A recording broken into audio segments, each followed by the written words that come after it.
hey there, you awesome bipeds, quadrupeds, and even the occasional dinosaurs. My name is Little Wolf, and welcome to my den. Go ahead, come on in, but please wipe your paws, and go ahead and take a seat by the fire. As usual, the cauldron is bubbling hot and ready for coffee, tea, or hot chocolate. And I, myself, just made myself some coffee.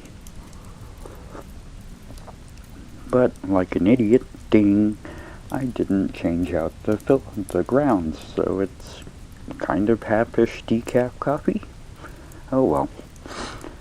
Let's see here. As you guys know, I really don't have set topics that I talk about in my den, and it's usually what pops into my head.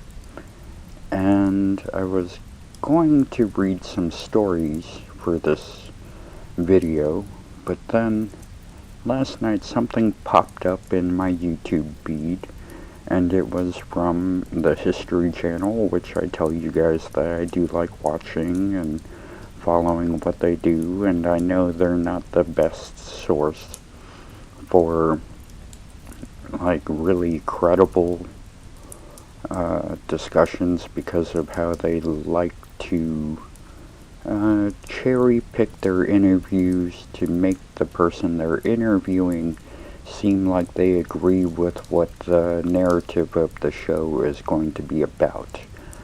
But it was the topic that they had brought up in their show, which was Ophiuchus, which is supposed to be the newest zodiac sign, or people are trying to dub it as so. And it got my brain kicked in that direction, sort of, so I figured, let's look into it a bit. And for all of you very scientific-minded people out there, I'm sorry, I'm going to dip into some woo. And so if you really don't care about the zodiac or things like that, I'm sorry. This is not going to be the episode or the video for you. And I'm just learning about this myself, so I'm dragging you guys along with me on this. So I typed into the Oracle Ophiuchus and tried to find out some information about it. And one of the first things that I came across that I thought had an interesting title was from Time magazine, or Time.com. And it's entitled, NASA Elegantly Shuts Down Those New Zodiac Star Theories. And this is by Michelle Locker, and was in July 17th, 2020. A new story about an old misunderstanding once again circulating, and is NASA once again setting the record straight. It all started with the resurfaced story NASA discovered, in quotations, a 13th zodiac sign, Ophiuchus, or the serpent bearer. I'm sorry, the 13-year-old in me just kind of laughed out loud, sort of. Anyone born between November 29th and December 17th would no longer be a Scorpio or a Sagittarius, but an Ophiuchus. Scorpio's window would be cut to just 7 days, and the entire astrology chart would shift, meaning some Pisces and Leos and Libras would have different star signs. As astrology lovers online started to panic, NASA gently waded into the online fray to set the record straight. We see your comments about the Zodiac story that re-emerges every few years, the space agency wrote in a tweet. No, we did not change the Zodiac. It includes a link to a Tumblr post that explains what exactly happened.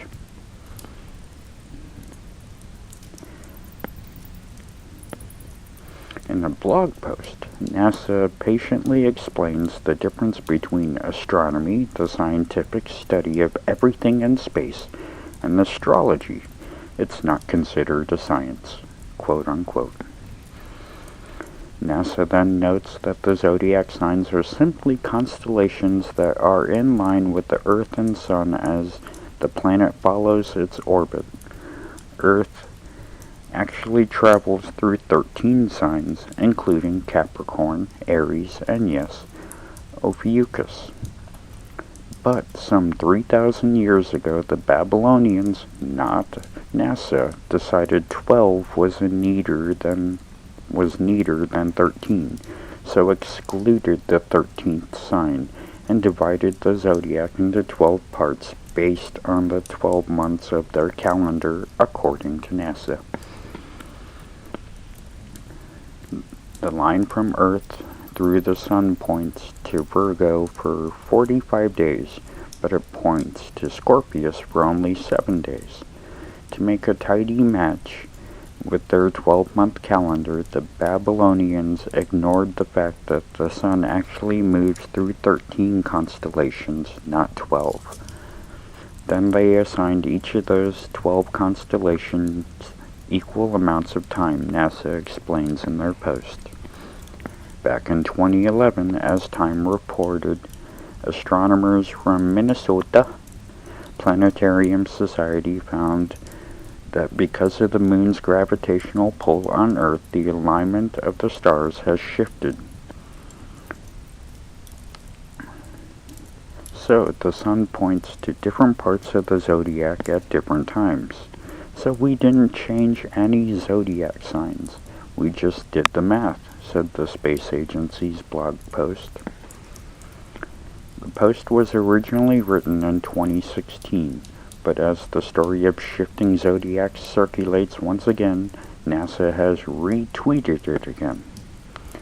While the Tumblr post it links to is fairly straightforward, the space agency gets a little spicier in its take on astronomy on its earlier educational site. Sorry. No one has shown that astrology can be used to predict the future or describe what people are like based on only their birth date, NASA writes on their children's site. Still, like reading fantasy stories, many people enjoy reading their astrological forecast or horoscope in the newspaper each day. I am one of those people. Sort of. I'm a quadruped. But that is what they had to say on Ophiuchus. And then I kind of wanted to delve just a little bit deeper into it, and so I looked up kind of the origins of Ophiuchus.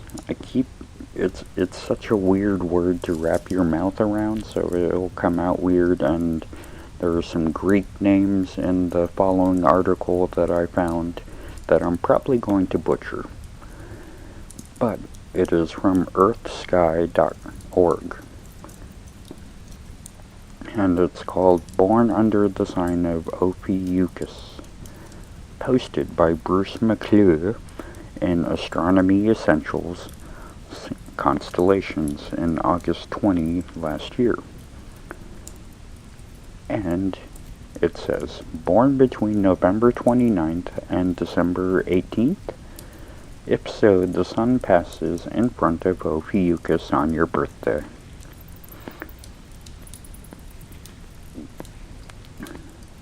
So, being born somewhere between November 30th and December 18th. If so, chances are the sun passes in front of the constellation Ophiuchus, the snake bearer, on your birthday. Now, I can hear some of you saying, now wait a minute, there is no Ophiuchus in the horoscope page. And you are absolutely correct, because Ophiuchus is the constellation, not a sign, of the zodiac.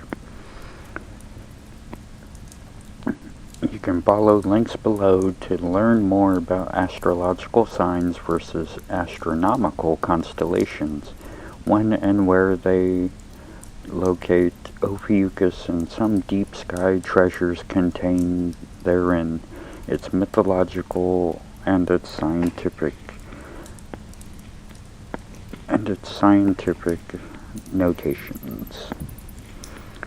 Now I shall scroll down some because that's what I have to do here. Now, astrological signs versus astronomical constellations. The Sun is in the sign Sagittarius from November 21st to December 21st. But in the present day sky, the Sun is in front of the astronomical constellation Ophiuchus from about November 30th to December 18th. In 2019, the Sun enters the constellation Ophiuchus on November 30th at 2 p.m. UTC.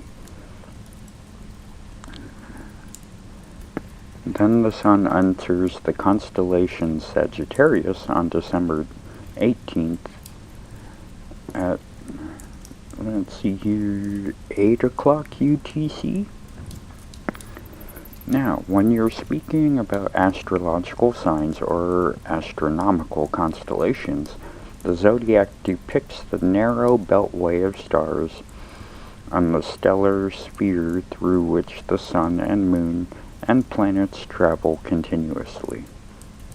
The zodiac runs astride the elliptical, the Sun's yearly pathway in front of the backdrop of stars. The bands of the zodiac extend some 8 degrees north and south of the ecliptic, spanning a total of 16 degrees in width. The Sun is said to enter the sign Sagittarius around November 21st, or wherever the Sun is precisely 30 degrees west of its December solstice point. The Sun then enters the sign Capricorn on the December 21st solstice. So the Sun passes through Sagittarius for the month period before and up to December solstice, irrespective of the Sun shining in front of the constellation Ophiuchus from November 30th to December 18th. By the way, the December solstice point moves 1 degree westward in front of the zodiacal constellations or backdrop stars in about 72 years. The December solstice point will finally move into the constellation Ophiuchus by the year 2269. Giggity. Where and when to locate Ophiuchus? The best time to observe Ophiuchus is during a northern hemisphere summer or a southern hemisphere winter. From the northern hemisphere, late July and early August present this constellation high in the southern sky at nightfall and early evening. It is seen in the southwest sky on autumn evenings in the northern hemisphere. This rather large constellation fills the area of sky to the north of the constellation Scorpius, the Scorpion, and to the south of the constellation Hercules, the Hero. If you're familiar with Scorpius, the brightest star Antares,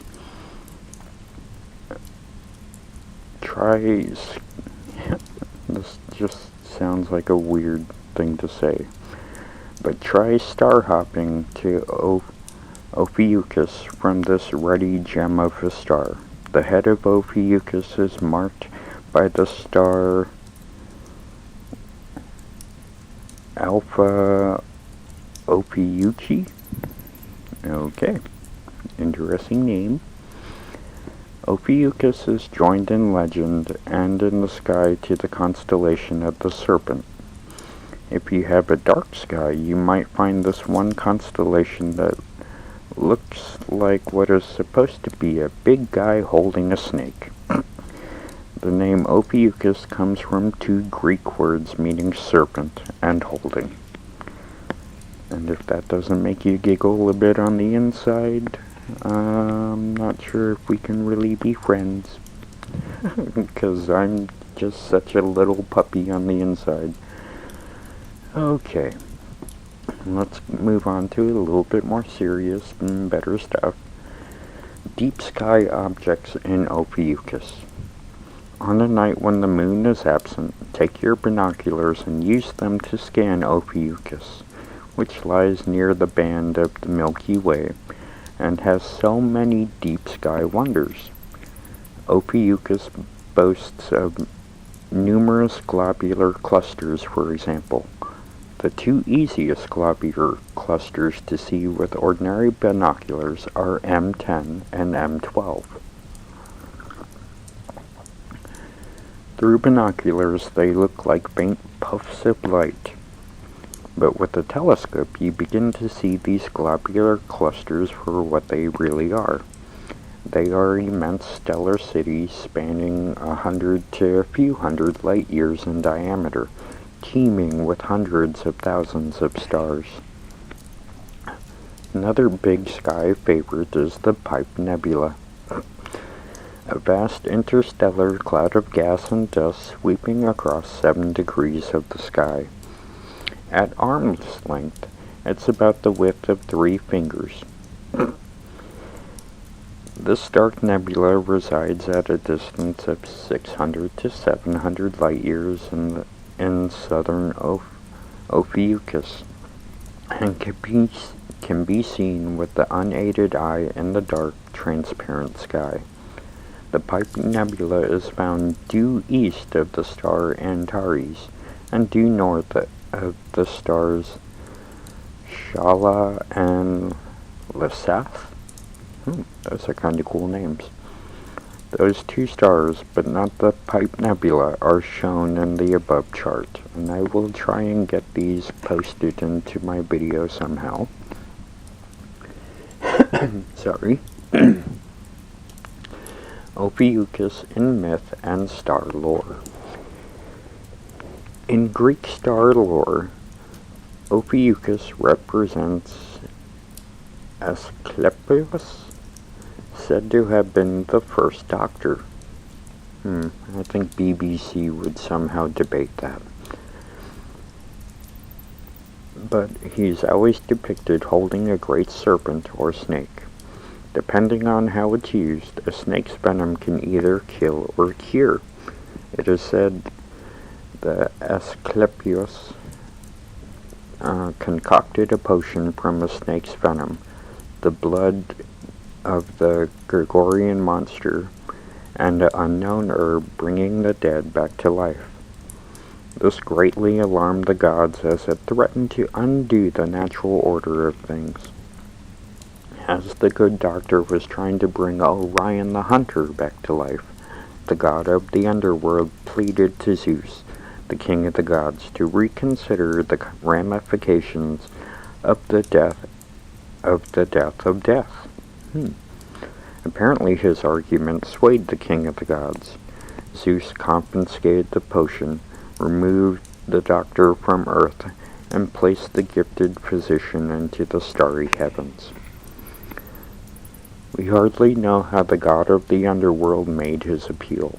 Perhaps he said only that which never lives, never dies, and that no mortal can have one without the other, the absence of death. The absence of death means the absence, not the continuation of life. Sophocles may have expressed the myth's inherent message when saying, "Better to die and sleep the never-waking sleep, than to linger on and dare live when the soul's life is gone." And possibly the poet T.S. Eliot re-echoed the theme in the ever-living story of 4 quartets. We die with the dying, see they depart, and we go with them, We are born with the dead. See, they return and bring us with them. In any event, the association with Asclepius with snakes is why we sometimes see a staff with a serpent wound around it at the doctor's office and in hospitals even today. Well, that's kind of cool, huh? I always wondered why they did show a guy holding a snake in a hospital, at least with some of them. Now, Ophiuchus in history and science. It's been more than 400 years since anyone has seen a supernova explosion of a star within our own Milky Way galaxy. But in the year 1604, a supernova known as Kepler's supernova exploded onto the scene, attaining naked eye visibility for 18 months. It's shown in southern Ophiuchus, not all that far from the Pipe Nebula. Kepler's supernova in 1604 came upon the heels of Tycho's supernova that lit up Cassiopeia in 1572. These supernovae sent shockwaves through the intelligentsia of Europe, which firmly believed in the Aristotelian notion of the immutable universe outside the orbit of the moon. Tycho Brahe took a parallax measurement of the 1572 supernova, proving that it could not be an atmospheric phenomena. In fact, the supernova shone well beyond the moon's orbit. Shortly thereafter, Kepler's supernova in 1604 seemed to drive home the point all over again.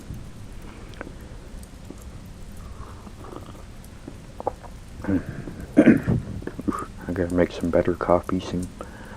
Moreover, Tycho Brahe measured the distance of a comet in 1577, also finding it to be further away than the moon. Aristotelians wanted to believe the comets were gases burning in the atmosphere, but once again Tycho threw cold water on the idea of Aristotle's immutable universe.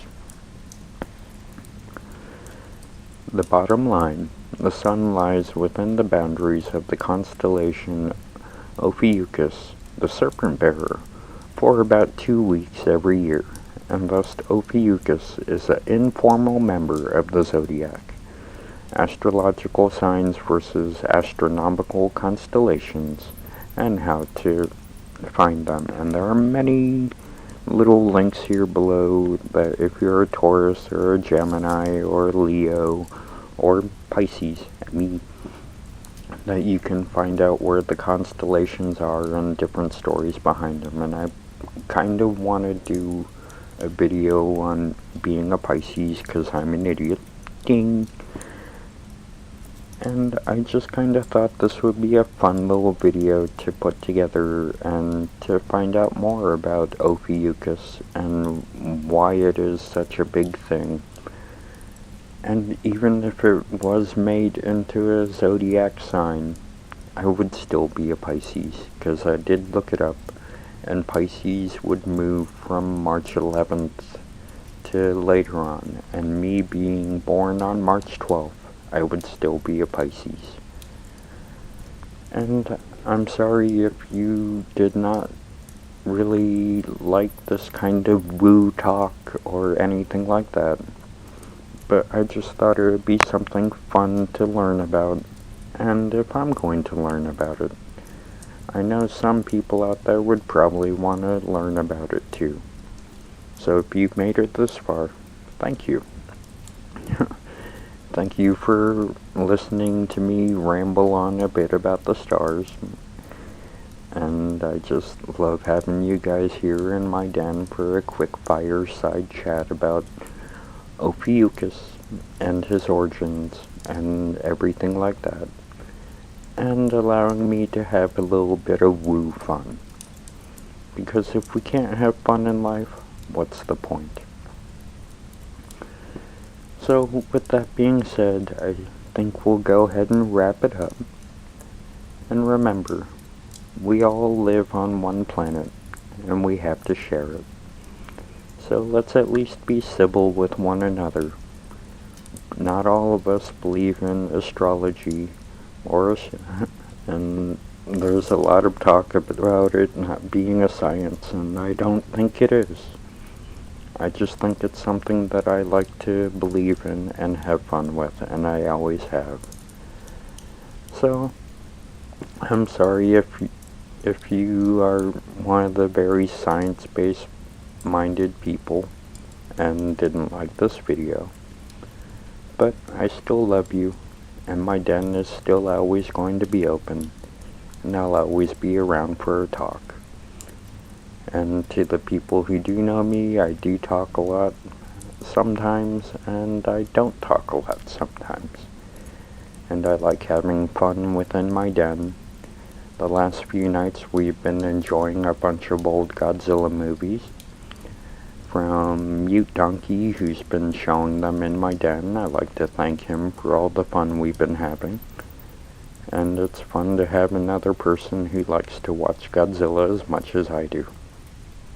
Because giant monster movies and Tokyo being taken down is always kind of fun.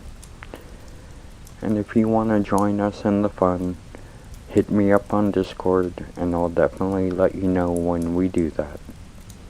So until then, goodbye, you awesome bipeds, quadrupeds, and even the occasional dinosaurs. I love you guys a lot, and I'll talk to you soon. And if you like this video, please give it a like, and if you're not subscribed, go ahead and subscribe for a little bit more fun wanderings into weird topics like this. I love you guys, and I'll see you soon.